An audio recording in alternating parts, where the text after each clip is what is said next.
आप देख रहे हैं इंडिया न्यूज़ 13। चलिए देखते हैं उत्तर प्रदेश की फटाफट बड़ी खबरों को।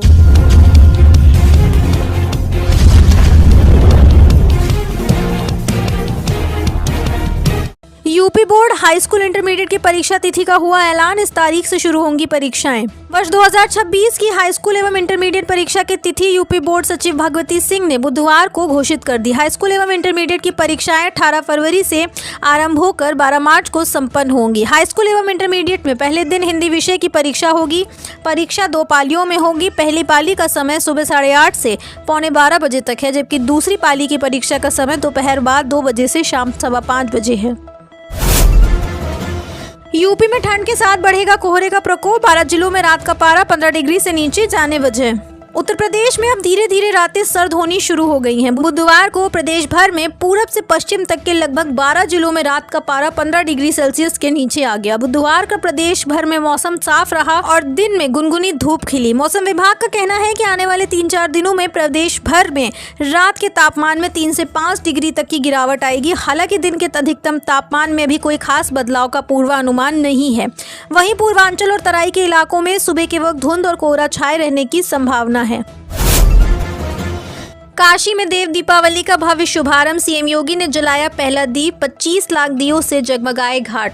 प्रसिद्ध देव दीपावली उत्सव का काशी में भव्य शुभारंभ हुआ। मुख्यमंत्री योगी आदित्यनाथ ने नमो घाट पर पहला दीप प्रज्वलित कर कार्यक्रम की शुरुआत की। गंगा तट पर जगमगाते दीपों के मनमोहक छटा देखने हजारों श्रद्धालु और पर्यटक जुटे। पूरे घाट क्षेत्र में धार्मिक अनुष्ठान, सांस्कृतिक कार्यक्रम, आतिशबाजी ने माहौल को अलौकिक कर दिया। गंगा तट पर सजी लाखों दियों की रोशनी ने पूरे वातावरण को दिव्यता से भर दिया। बिहार चुनाव। योगी आदित्यनाथ के दीदार के लिए लोगों का जोश हाई। जनसभा में बुलडोजर पर चढ़कर आए। बिहार चुनाव को लेकर राज्य में काफी हलचल है। पहले चरण के लिए 6 नवंबर को वोटिंग होगी, लिहाजा पहले चरण के लिए चुनाव प्रचार का शोर थम चुका है। दूसरे चरण का चुनाव 11 नवंबर को होना है। दूसरे चरण के चुनाव के लिए राज्य में रैलियों का दौर भी जारी है।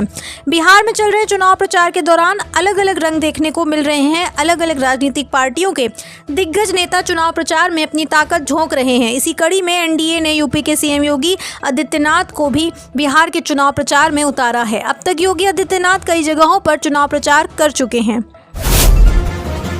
यूपी के इस जिले में यातायात नियमों को रौंद रहे बाइक चालक। हेलमेट न लगाने पर 3.73 लाख लोगों के चालान। बरेली में शहरवासियों ने इस साल भी 1 जनवरी से 31 अक्टूबर तक यातायात नियमों की जमकर धज्जियां उड़ाई। इस अवधि में बिना हेलमेट वाहन चलाने वाले 3,73,691 लोगों के चालान काटे गए। नियम उल्लंघन के दूसरे मामलों में भी कार्रवाई की गई। यूपी में 3 बार घर घर पहुंचेंगे बीएलओ। आपको गणना प्रपत्र में भरनी होंगी ये डिटेल। सीतापुर में विशेष मतदाता पुनरीक्षण अभियान शुरू हो गया है। बीएलओ 4 दिसंबर तक घर घर जाकर मतदाताओं से मिलेंगे और गणना प्रपत्र भरवाएंगे। वे मतदाताओं को प्रपत्र भरने में मदद करेंगे और अनुपस्थित होने पर घर में छोड़ देंगे।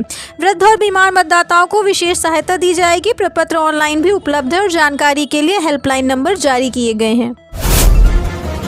यूपी में महज 14 मिनट में बचाई युवक की जान। फेसबुक पर डाली सुसाइड पोस्ट, पुलिस ने बचा ली जिंदगी।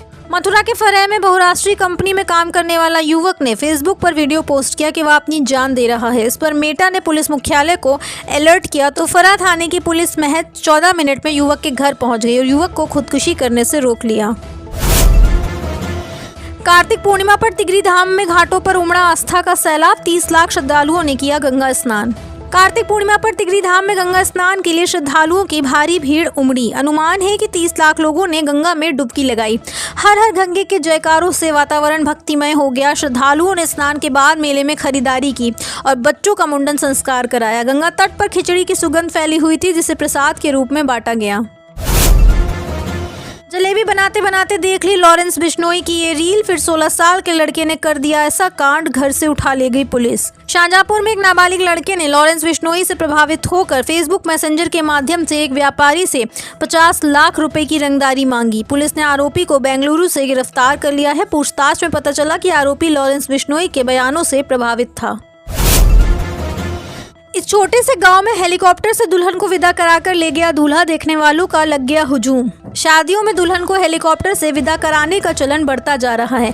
आगरा जिले के बरौली अहीर में जब एक युवक अपनी दुल्हन को हेलीकॉप्टर से विदा कराकर ले गया, इस दौरान उसे देखने वालों का हुजूम इकट्ठा हो गया। हेलीकॉप्टर के लिए गांव में हेलीपैड भी बनाया गया था।